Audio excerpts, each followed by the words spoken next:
Hi friends, எல்லாருக்கும் வணக்கம். எல்லோரும் எப்படி இருக்கீங்க? எல்லோரும் நல்லா இருக்கணும்னு நான் அந்த கடவுள்கிட்ட வேண்டிக்கிறேன்.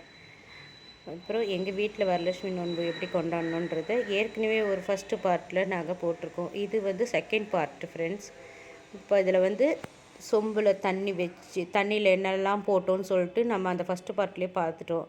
அந்த சொம்பு தண்ணி ரெடி பண்ணி அதுக்கு மேலே தேங்காய் வச்சு அதுக்கப்புறம் வரலட்சுமி நோன்பு சரடு அது மேலே மாலையாக போட்டு மேலே மாயிலை மேலே வச்சு ரெடி பண்ணி நம்ம வச்சுருக்கோம். அதுக்கப்புறம் காமாட்சி அம்மன் விளக்கு ஏற்றி அதுக்கப்புறமா நாம் என்னென்ன பலகாரம் செஞ்சோன்றதை பார்க்கலாங்களா? ஃபஸ்ட்டு வீட்டில் எல்லாமே பழங்கள் வச்சுருக்கோம். பழங்கள் அப்புறம் வடை பாயாசம். ஒரு விசேஷம்னா வடை பாயாசம் இல்லாமையா? நீங்களே சொல்லுங்கள். வடை பாயாசம், சக்கரை பொங்கல், அப்புறம் சுண்டல், அவரைக்காய் பொரியல், அப்பளம், கத்திரிக்காய் முருங்கைக்காய் சாம்பார், அப்புறம் தேங்காய், எல்லா ஃப்ரூட்ஸும் வச்சு நம்ம வரலட்சுமி நோன்பை சிறப்பாக கொண்டாடியாச்சு.